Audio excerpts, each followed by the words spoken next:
the roof as we are practicing, of course, social distancing. Let me start by thanking all of our employees, all of our people who have truly been on the front lines of this crisis, from our first responders, all of our healthcare providers, and our journalists who are really working over and above to get good information out there, and we really do appreciate that. And I want to especially thank all of our residents and businesses who have been vigilant in complying with the proclamation that I moved forward with on the 15th of this month. I am issuing a stay home. I am issuing a stay home mandate. It's a guidance document from the health department that takes its legal force from the proclamation that I issued on March 15th, which was Monday, March 15th of this week. We are hereby mandating that residents stay home whenever possible, going out only for critical needs only. We are telling our people and our businesses to stay home. And we've been doing this, but more aggressively is what we are about this afternoon. Across the country, as I've talked with and worked through many of these issues affiliated with this crisis with my brother and sister mayors, again, across the country, we're saying the same thing. The more people who stay home, the more lives that we will save. If you don't have any essential function or cannot safely maintain social distancing, you need to stay at home. We need everyone to pay attention, and we need everyone to comply. Pay attention and comply. Don't look for ways for the rules to not apply to you. Do not look for ways to be an exception. Stay home. If there are any gray areas, err on the side of caution. Stay home. You can find ways to work from home. As they say, move to minimum basic operations. City Hall is changing how we operate as well. The work of the government goes on, and it will go on, but we are moving towards limited functions and operations.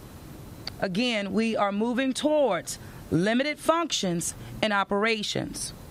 Currently, I have my directors of every single department evaluating how to provide basic city services to the public, to not close government, but limit our personnel.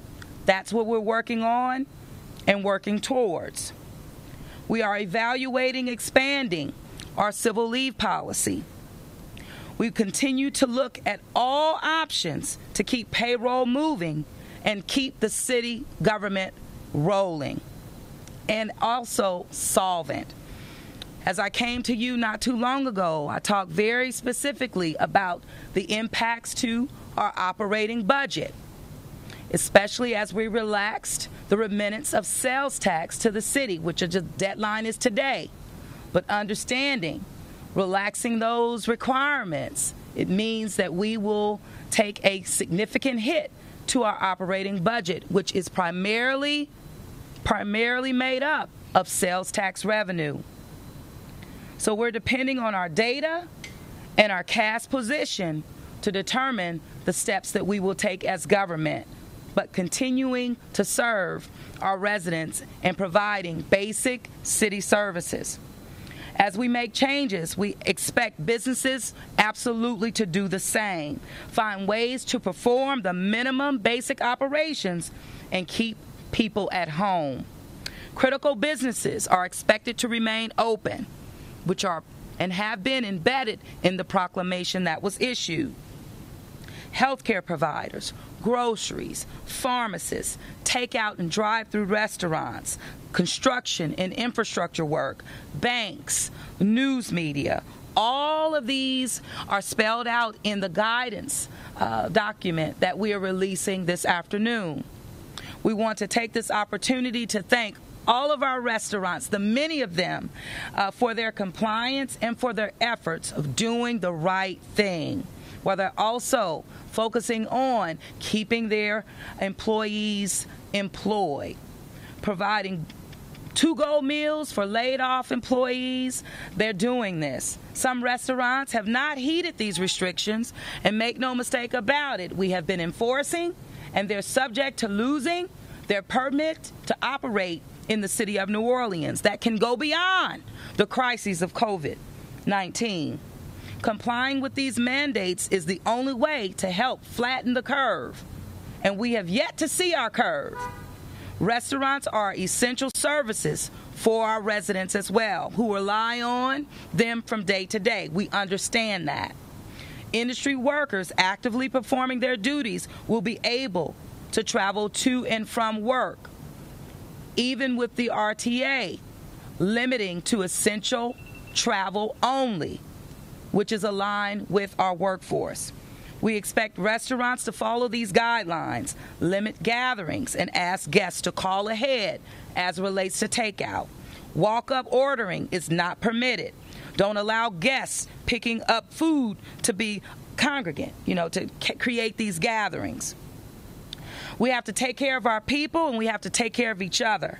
Being mindful of city employees, again, is a part of what we're doing. Therefore, we're moving to limited service. Being responsible with those in our care. And I've been hearing from the advocates, even loud and clear, specifically around our juveniles that are being housed at the JJIC. We are ensuring health and safety of all of our young people, again, in our custody and under our care. We're limiting access to the facility. This has been going on. We're screening our staff and our youth twice a day. That will continue to go on. JJIC is working closely with the courts and defense attorneys to reduce the population of non-violent offenders. Now, I understand that juvenile court has closed. But at the same time, I do understand that this is not good practice as relates to the services that we have to provide our people, and particularly our families. I'm told, and the administration will continue to work with our juvenile court leadership on a virtual system. This was expected to be in place, as indicated by juvenile court on yesterday. That did not happen. However, we're going to make sure, meaning my administration and working with juvenile court, to get the services that we need, because it will put a strain on JJIC. Make no mistake about that. The full text of the Health Department guidance is being distributed to the media after this avail. And whoever needs it, of course, we'll get it out there on every one of our platforms as well. The mandate is clear: stay at home. And it means exactly that: stay home. Don't look for excuses or exceptions. Create solutions for your businesses and for our families that keep people away from each other and working from home. I'm going to turn it over now to Dr. Jennifer Avegno, who you have come to know very well as our leader and director of our health department within the city government. So with that, Dr. Avegno. Thank you, Mayor. As you know, because you've all been following it, our number of positive COVID-19 cases continue to rise in New Orleans and in the state, as well as across the country and world. Within the next week, we are expecting a dramatic rise in cases due to large batches of testing coming back, large numbers of results coming back. We've been expecting this as we expand our testing, and the expansion of testing is a good thing. But these numbers will be very sobering and will continue to indicate what we already suspect, that there is substantial community spread of COVID-19 in New Orleans. The rate of infection here, the rate of cases that we are seeing, is increasing much faster than many other cities. That's why earlier this week we took aggressive action through the mayor's order to limit further spread and strain on our healthcare system, and we are strengthening this mandate today with our stay-at-home guidance. For these reasons, as the mayor said, we are mandating that everyone stay at home except for essential needs. This is absolutely necessary to limit contact between people.